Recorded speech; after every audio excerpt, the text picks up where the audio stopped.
Roughly 10 years since austerity, so-called austerity, was introduced, an ideology I think best described by Alexei Sayle as one built upon the notion that the 2008 global financial crisis happened because there were too many libraries in Wolverhampton. Of all the unpleasant sights at the moment in the public space, George Osborne still being lauded as some sort of expert or success story is the one that actually grinds my gears the most. Austerity has seen untold damage inflicted upon our public services, most obviously our health service, which in 2010 had its highest patient satisfaction levels on record.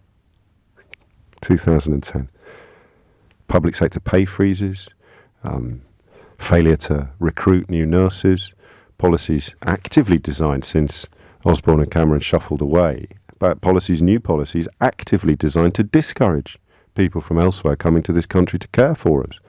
Astonishing to look at what's been done to the police service, to the fire service.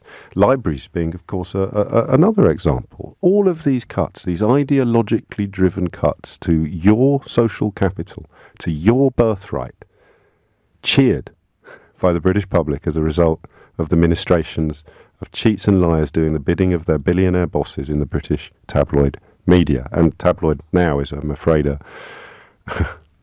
an intellectual concept rather than a physical one. The Daily Telegraph is considerably more tabloid now than the Daily Star, for example, despite being physically still a broadsheet. With a few glorious exceptions, Peter Foster, Michael Deacon and others, Bryony Gordon.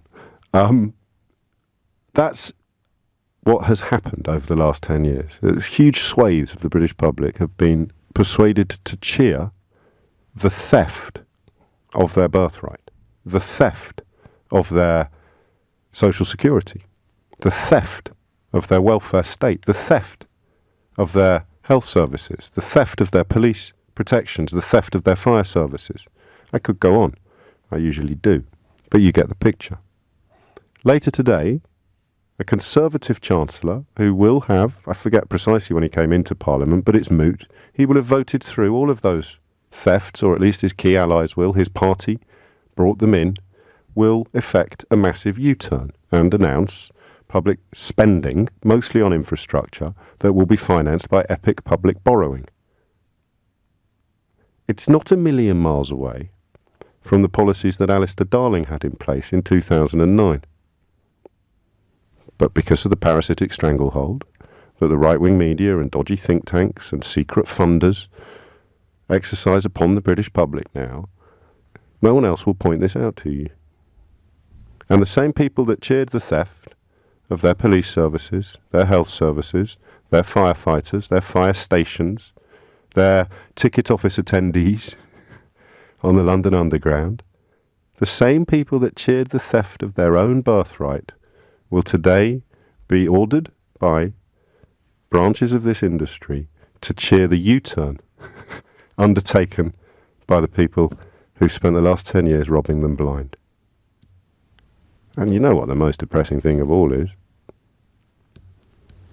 They'll obey the orders. Down with lefties. I stand with pretty. I mean, if it wasn't so easy to see, it would probably be slightly less dispiriting. But there it is. I mean, you give me a ring tomorrow morning if I'm wrong. 10 years of stealing our social capital, stealing our birthright, stealing our children's security and our children's futures. We haven't even mentioned schools. And now they'll announce a massive U-turn, the same party of government. And they'll tell you to cheer that too. It's up to you whether you do or not.